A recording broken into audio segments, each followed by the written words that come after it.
durante a noite, machucados, ensanguentados, suados, surrados, eles cantavam e davam louvores a Deus. E diz a Bíblia que um terremoto chacoalhou aquela prisão e as cadeias caíram. O carcereiro, quando viu as portas abertas, disse: vão me matar. Ele disse: eu faço isso não. Nós estamos aqui. Nós não fugimos. Nós estamos aqui. E ele ficou de boca aberta: mas o que é isso? Eu quero conhecer esse Deus. E a Bíblia conta de que ele levou Paulo e Silas para sua casa, lavou os seus ferimentos. E Paulo e Silas disseram para ele: crê no Senhor Jesus e será salvo tu e a tua casa. E aquele homem se converte, toda a sua família. No dia seguinte descobrem que Paulo era cidadão romano. E eles vêm para soltá-lo. E Paulo começou a pregar o evangelho em Filipos, debaixo de paulada.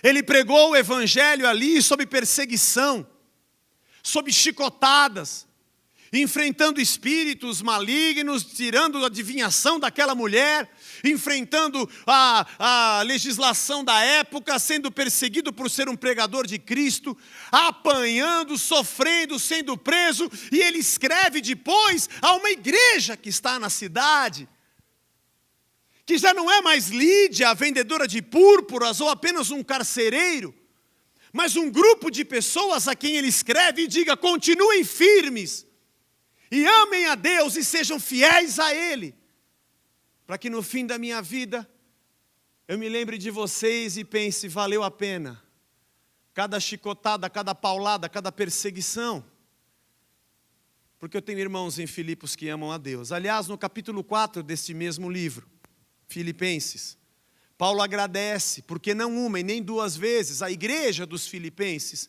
mandou donativos para que Paulo continuasse a sua obra e continuasse pregando.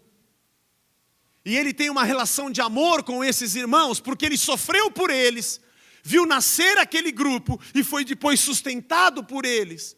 E tudo isso fez com que ele pensasse: vai valer a pena. Em 2 Coríntios 5,14 diz assim: pois o amor de Cristo nos constrange, julgando nós isto, um morreu por todos, logo todos morreram. E ele morreu por todos, para que os que vivem não vivam mais para si mesmos, mas para aquele que por eles morreu e ressuscitou. Hebreus capítulo 12, verso 1 e 3. Portanto, também nós, visto que temos a rodear-nos tão grande nuvem de testemunhas, desembaraçando-nos de todo o peso e do pecado que tenazmente nos assedia, corramos com perseverança a carreira que nos está proposta, olhando firmemente para o autor e consumador da fé, Jesus, o qual, em troca da alegria que lhe estava proposta, suportou a cruz, não fazendo caso da ignomínia, e está sentado à destra do trono de Deus. Considerai, pois, atentamente aquele que suportou tamanha oposição dos pecadores contra si mesmo, para que não vos fatigueis desmaiando em vossa alma. Esse trecho do filme é o trecho final. Eu gosto muito dessa passagem, desse momento. Não é a Bíblia, é uma história baseada em fatos reais, de um grupo de homens que desembarcam em Omaha, no dia D, na Normandia, atravessam tantas guarnições e soldados alemães, enfrentam perigos e vão morrendo e caindo um a um, para resgatar um homem, que era apenas um homem. É a loucura da guerra, mataram tantos para salvar outros. O homem nunca será compreendido. Deus é incompreensível, mas Deus é amor. O homem também a gente não entende, mas é cheio de pecado. Mas o que eu acho interessante é que na última cena, quando ele está ali diante do homem que o salvou e que deu a vida para que ele vivesse, ele ouve essa frase: faça valer a pena. Faça da sua vida uma vida que valeu a pena.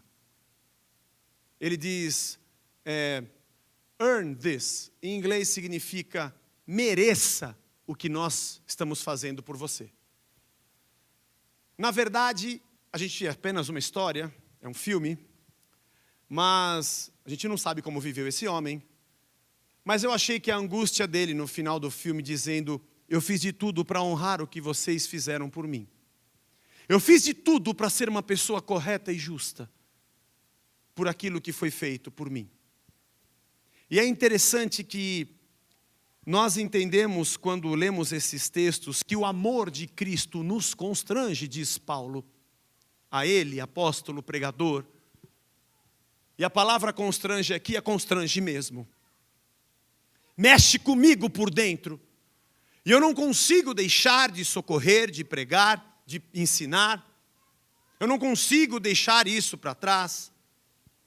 Em Hebreus 12, considerai, o escritor de Hebreus diz, considere aquele que padeceu e sofreu por você, para que quando você enfrente lutas e batalhas, você não desfaleça, mas olhe para o autor e consumador da sua fé, e possa entender que o sacrifício dele não só te salva, te liberta, coloca na nossa mente a ideia correta de que ele é o Filho de Deus, Redentor, nos faça crer na sua palavra, mas também nos inspira a sermos como ele, porque Deus espera isso de nós, que sejamos parecidos com Cristo. Você quer saber qual é a tua missão na terra? Não sei qual é o teu ministério, nem qual é o teu dom, mas quer saber qual é a tua missão, qual é a nossa missão? Sermos discípulos de Jesus Cristo, aprendizes da sua obra e da sua lei e da sua palavra, e possamos manifestar Cristo aonde nós estivermos. E eu preciso olhar atentamente, olhar para aquilo que ele fez na cruz. Eu poderia dizer assim para você: faça isso para que você mereça ter sido salvo. Eu não posso dizer isso, porque nós não merecemos mesmo ser salvos. Isso é uma obra da graça, é o amor de Deus infinito. Nós nunca poderíamos pagar. E talvez se eu dissesse a você: faça isso, porque senão Deus vai ficar triste. Eu não tenho teologia o suficiente para falar de algumas coisas. Eu fico às vezes vagueando, lendo e relendo 10.000 vezes. A exegese diz que a gente tem que perguntar para o texto, tudo que a gente tem dúvida, ele tem que falar para nós. E tem hora que ele não fala. Mas Isaías 53, que foi encenado aqui, ou pelo menos para a minha capacidade, o meu conteúdo, às vezes ele fala, sou eu que não ouço, né?